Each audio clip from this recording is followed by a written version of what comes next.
बिस्मिल्लाहिर्रहमानिर्रहीम। अस्सलामुअलैकुम नाज़रीन। तमाम तारीफ़ें ज़ात पाक की जिसने ये कायनात तख्लीक की, और दुरूद सलाम आखिर ज़मान नबी हज़रत मोहम्मद सल्लल्लाहु अलैहि वसल्लम की ज़ात पाक पर, जिनकी वजह से ये कायनात तख्लीक की गई। नाज़रीन, आज की वीडियो में हम बात करेंगे खादमैन मदीना मुनव्वरा के ख़ानदान से, यानी एक वहाँ के एक वफद की TLP की एक अहम तरीन शख्सियत के साथ मुलाकात, और मोहम्मद बिन सुलेमान का जो निशान है वो मिस कैसे हुआ, ये तमाम चीज़ें वो आपके साथ शेयर होंगी। और बड़े बड़े ओहदों पर बैठने वालों की दौड़ें, और तहरीक लबैक पाकिस्तान का जो मरकज़ है वो निशाने पर, यानी तहरीक लबैक पाकिस्तान का जो मरकज़ है वो किस पर है, वो इस वक्त निशाने पर है। और मोहम्मद बिन सुलेमान का जो निशान है वो किस तरह से जो है ना वो मिस हुआ है, ये भी आप लोगों के साथ इस वीडियो के अंदर शेयर होगा डिटेल के साथ। चैनल पर नए तो इसको लाजमी सब्सक्राइब करें, वीडियो को शेयर करें और कमेंट्स भी करें। जितने भी बहन भाई देख रहे हैं, ये आपसे रिक्वेस्ट। और मोहम्मद आसिफ साहब, आपका बहुत बहुत शुक्रिया। आप और डॉक्टर साहब जो है ना उनका भी, कि आपके जो कमेंट्स हैं वो रेगुलर आते रहते हैं। सबसे पहली बात नाज़रीन, मोहम्मद बिन सुलेमान जिस तरह से चाहते हैं कि पाकिस्तान के अंदर, यानी उनके मद्दे मुकाबिल, यानी वो यंगस्टर, एज ए यंगस्टर जो मुस्लिम लीडर है उनमें इस वक्त जिसकी बल्ले बल्ले है, क्योंकि दुनिया के अंदर जो जेली मुसलमानों के लीडर बनाकर पेश किए जाते हैं, जेली लीडर, कोई रियलिटी पर मबनी रियल लीडर नहीं होता, जेली लीडर होता है। उसके अंदर हवा भरी जाती है। जिस तरह आप देखते हैं कि गुब्बारा आप लेते हैं, वो सिकुड़ा हुआ होता है, तो उसको आप मुंह के साथ फूके मारते हैं, या जो दूसरा पंप होता है उसके साथ आप जो है ना हवा भरते हैं, तो वो गुब्बारे बड़े हो जाते हैं, इतने बड़े हो जाते हैं। फिर आप उनको बांध कर ऊपर उड़ा भी सकते हैं, जो कुछ करें, बच्चे खेलते भी हैं। तो यहाँ पर नाजरीन, जो जेली मुसलमानों के लीडर होते हैं उनके अंदर अमेरिका जो है ना वो हवा भरता है, और इस तरह यूरोपीय यूनियन भी जो है वो हवा भरता है, और भी बहुत से जो लोग होते हैं वो हवा भरते हैं, और उनको क्या करते हैं, उम्मत मुसलमा के एक लीडर के तौर पर पेश करते हैं कि ये उम्मत मुसलमा के क्या है, लीडर है।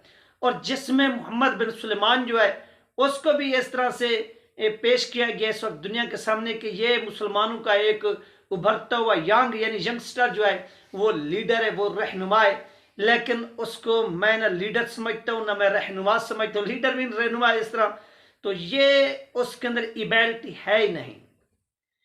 उसके अंदर कोई इबैलिटी नहीं है कि वो उम्मत मुसलमा का लीडर कहलाया जाए या उससे बोला जाए, उसके वो इस चीज का अहल भी नहीं है।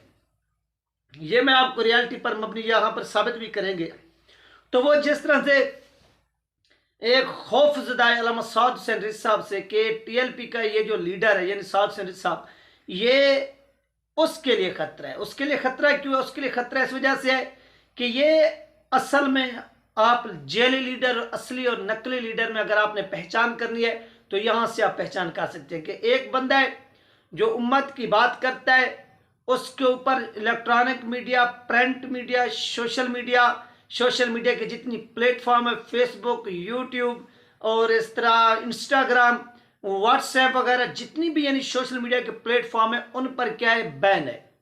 दूसरी तरफ से एक यानी एक रियल लीडर जो है उसके ऊपर ये इतनी पाबंदी है। दूसरी तरफ से वो जो लीडर खुद को कहलाता है मोहम्मद बिन सुलेमान, फेक लीडर, उसको आप देख सकते हैं कि तमाम जगहों पर उसको एक हीरो के तौर पर पेश किया जाता है। तो ये वो रियलिटी है, यानी आपको जो चीज़ रियल होगी, असली होगी, उससे दूर रखा जाएगा। जो नकली होगी वो हमेशा आपको दे दी जाती है, और असली चीज़ें यार बाजार में नहीं मिलती, तो आपको इन इस्लामी ममालिक में वो असली लीडर कहाँ से मिलेंगे? वो यानी आपके पास जेब में पैसा भी होता है खरीदने के लिए, तो वहाँ पर भी आपको जो है वो असली चीज़ फिर भी नहीं मिलती, उसमें फिर भी मिलावट आ जाती है। तो आप क्या समझते हैं कि उम्मत के अंदर आपको कोई असली लीडर जो है वो मिल जाएगा? तो ये सवाल ही पैदा नहीं होता कि आपको कोई असली लीडर मिल जाएगा। आपको जो इस वक्त मीडिया के ऊपर दिखाए जा रहे हैं ये नकली हैं, और जो असली हैं उनको अमेरिका ने पाबंदियों के अंदर जकड़ा हुआ है। इसके बाद नाजरीन, आज तहरीक लबैक पाकिस्तान के जो नैब अमीर है सैयद ज़हीर हसन शाह साहब, उनके साथ जो ना ये मुलाकात होती है मदीना मुनव्वरा के ख़ानदान से आए हुए एक फ़र्द की, और उनका जो तारुफ है वो करवाया जाता है। और तारुफ में नाज़रीन तहरीक लबैक पाकिस्तान के अहम तरीन जो ऐसे समझ लें यंगस्टर है कासिम साहब, उन्होंने क्या कि ये मुलाकात कराई, तारुफ करवाया कि ये शाह साहब हैं, और उन्होंने फिर शाह साहब के हाथ भी चूमे, यानी शाह साहब के उस बंदे ने आकर हाथ भी चूमे और मोहम्मद बिन सुलेमान को ये पैगाम दिया कि मोहम्मद बिन सुलेमान तुम रियल लीडर नहीं हो, रियल लीडर ये लोग हैं जिन्होंने हजूर की नमूस के लिए, ख़त्म नबूवत के लिए जेलें काटी है, सब दुख जिन्हें वो बर्दाश्त किया, और आज हम उसका क्या करें, उनके हाथ भी चूम रहे हैं। ये चीज़ उन्होंने क्या किया, यहाँ पर आकर बयान किया है और बताया है। तो इन चीज़ों को आप देखें तो आपको पूरा का पूरा जो है ना एक सिस्टम नज़र आ जाएगा कि लोगों के अंदर कितनी अकीदत पाई जाती है कि वो लोग क्या करते हैं कि अल्लामा सौद शरीफ साहब से या तहरीक लबैक पाकिस्तान के जो बड़े बड़े ओहदों पर बैठे हुए लोग हैं उनसे मोहब्बत करते हैं। अब नाज़रीन TLP का जो मरकज़ है वो निशाने पर किस तरह से है, वो कैसे है, ये भी आप सुने। सबसे बड़ी और इस वक्त की अहम तरीन खबर, तहरीक लबैक पाकिस्तान का जो मरकज़ है वो निशाने पर है। वो किसके निशाने पर है, वो किस तरह से, बहुत से लोग हैं इसको देखकर डर गए होंगे कि यार ये कैसा निशाना, यार वो वाला निशाना नहीं, खुदा न खास्ता ये वो वाला निशाना कि इस वक्त पाकिस्तान के अंदर सेनेट के जो इलेक्शन है वो 13 मार्च को है, और जो सदारत यानी सदारती इलेक्शन है वो है 9 मार्च को। इस हवाले से पहले हम सदारती इलेक्शन की बात कर लेते हैं। ये 9 मार्च को जो होने जा रहा है, तो इसमें जरदारी साहब को अनाउंस किया गया है पीपल पार्टी की जानिब से, नून लीग की जानिब से, MQM की जानिब से, एस्टेब्लिशमेंट की जानिब से, यानी जरदारी हैं और जरदारी बन भी जाएंगे।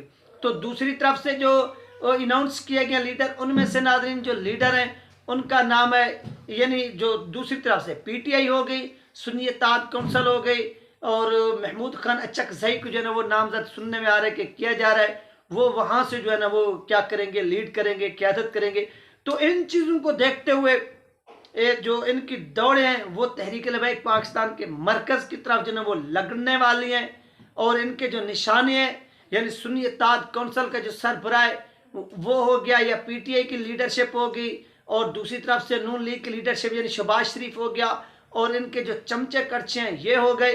तो इनका जो निशान है वो तहरीक लबैक पाकिस्तान का मरकज़ है। वो क्यों है, क्योंकि तहरीक लबैक पाकिस्तान के पास एक वोट है सूबाई असम्बली का, और सूबाई असम्बली का जो वोट है, यानी जब सदारती इलेक्शन होता है तो इसमें आपके जो सेनेटर होते हैं वो भी हिस्सा लेते हैं, यानी सेनेट में भी वोट कास्ट किया जाता है, नेशनल असम्बली के अंदर भी किया जाता है, यानी जो नेशनल असम्बली के मेंबर होते हैं वो भी क्या करते हैं, वोट कास्ट करते हैं, वोट डालते हैं। इसके बाद आपकी चारों सूबाई असम्बलियाँ जो हैं वो भी, यानी सिंध, KP के, बलूचिस्तान और पंजाब, इनके जो MPAs होते हैं वो भी इस इलेक्शन में क्या करते हैं, वोट डालते हैं।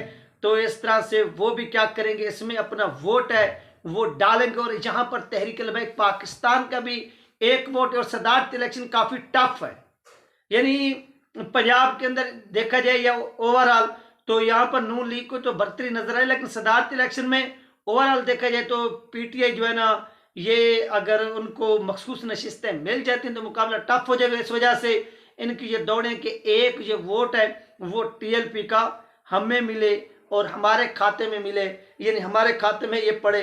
तो इस तरह ये बड़े ओहदों पर बैठने वाले, यानी बड़े ओहदों पर बैठने के लिए PM के लिए शहबाज शरीफ हो गया, और प्रेसिडेंट के लिए क्या हो गया, वो जरदारी हो गया। तो इनकी दौड़ें जो है वो लाग रही हैं, और इसमें देखना ये है कि वो कितनी हद तक इसमें कामयाब होते हैं, कितनी हद तक जो है वो इसमें नाकाम होते हैं। ये तमाम चीज़ें नाज़रीन जो पाकिस्तान की सियासत के अंदर इस वक्त डेवलपमेंट हो रही है, बहुत बड़ी डेवलपमेंट हो रही है, और इस तरह से इनकी दौड़ें लगने वाली हैं।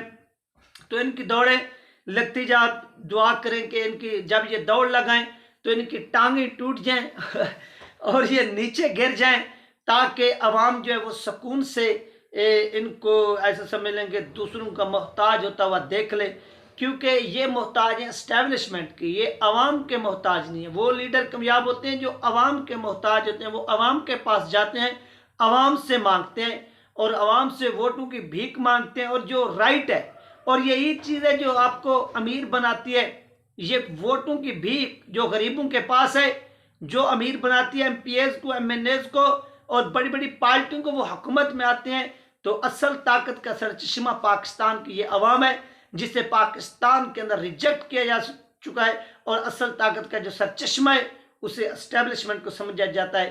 तो एस्टेब्लिशमेंट पर सब की नजरें होती हैं कि एस्टेब्लिशमेंट ही हमें बनाए, एस्टेब्लिशमेंट ही हमें बनाए। ये थी नाज़रीन अहम तरीन अपडेट जो आप लोगों के साथ शेयर की गया है। अपना ख्याल रखिएगा, मुझे दो में याद रखिएगा। मिलते हैं नेक्स्ट वीडियो में।